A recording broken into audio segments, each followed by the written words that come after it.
Halo teman-teman, kali ini kelompok kami akan mempresentasikan tentang energi. Energi terbagi menjadi dua, yaitu energi yang dapat diperbaharui dan energi yang tidak dapat diperbaharui. Yuk kita simak penjelasan berikut. Energi yang dapat diperbaharui dan energi yang tidak dapat diperbaharui itu apa sih? Oh, yuk makanya simak dong penjelasan ini.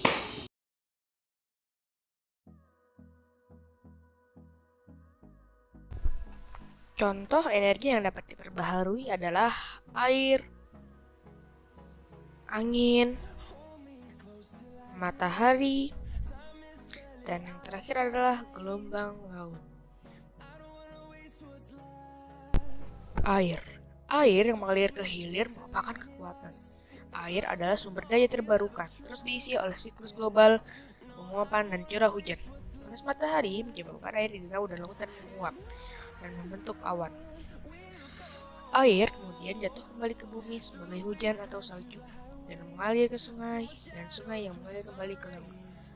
Air yang mengalir dapat digunakan untuk memutar turbin dan yang mendorong proses mekanis untuk memutar generator.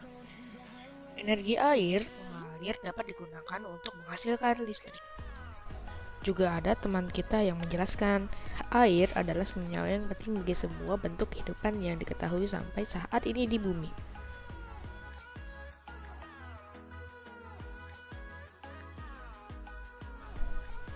Angin. Angin adalah gerakan udara yang terjadi ketika naiknya udara hangat dan udara dingin bergegas untuk menggantinya. Energi angin telah digunakan selama berabad-abad untuk kapal layar dan kincir angin.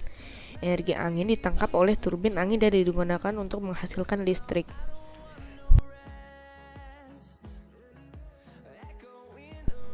Matahari. Matahari adalah sumber energi kita yang paling kuat. Sinar matahari atau energi surya dapat digunakan untuk pemanasan rumah, pencahayaan, dan pendinginan dan bangunan lainnya, membangkit listrik, pemanas air, dan berbagai proses industri.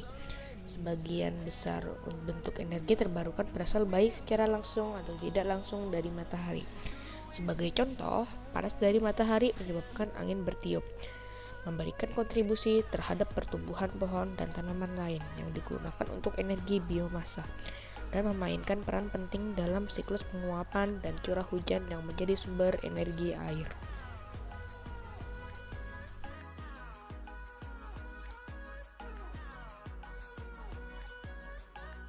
Gelombang laut. Energi gelombang laut adalah energi yang dihasilkan dari pergerakan gelombang laut menuju daratan dan sebaliknya. Sedangkan energi panas laut memanfaatkan perbedaan temperatur air laut di permukaan dan di kedalaman. Pada dasarnya, pergerakan laut yang menghasilkan gelombang laut terjadi akibat pergerakan angin. Energi yang tidak dapat diperbaharui. Yang pertama adalah bahan mineral, emas, dan minyak bumi. Bahan mineral. Bahan mineral adalah contoh sumber daya alam yang tidak dapat diperbaharui. Bahan mineral merupakan bahan-bahan yang diperoleh dari hasil pertambangan. Adapun beberapa contoh dari bahan mineral, antara lain besi, aluminium, timah, nikel, belerang, mangan, perak, bauksit, grafit, dan sebagainya.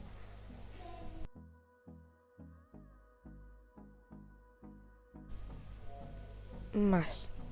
Logam mulia merupakan istilah ilmu kimia untuk logam-logam yang memiliki ketahanan terhadap korosi dan oksidasi.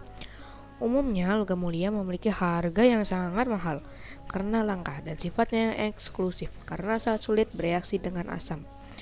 Adapun beberapa manfaat logam mulia bagi manusia, di antaranya ialah sebagai mata uang atau alat tukar, sebagai pelapis bahan anti karat, sebagai perhiasan, dan lain-lain. Bahan yang termasuk ke dalam logam mulia adalah perak, emas, tembaga, platina, dan lain sebagainya.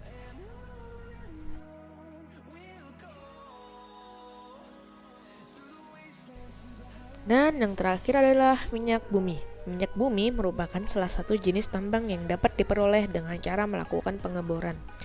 Dalam pengeborannya pun bisa dilakukan di laut lepas ataupun di daratan.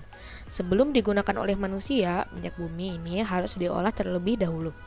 Adapun manfaat yang bisa dirasakan oleh kehidupan manusia dari minyak bumi, di antaranya sebagai bahan bakar kendaraan, sumber energi, memasak, dan keperluan dapur, pelumas mobil, bahan produksi industri, dan lain-lain. Beberapa yang termasuk dalam contoh minyak bumi di antaranya ialah bensin, solar, tar, oli, aftur, aspal, kerosin, LPG, dan sebagainya. Dan wassalamualaikum warahmatullahi wabarakatuh. See you on the next video. Bye bye.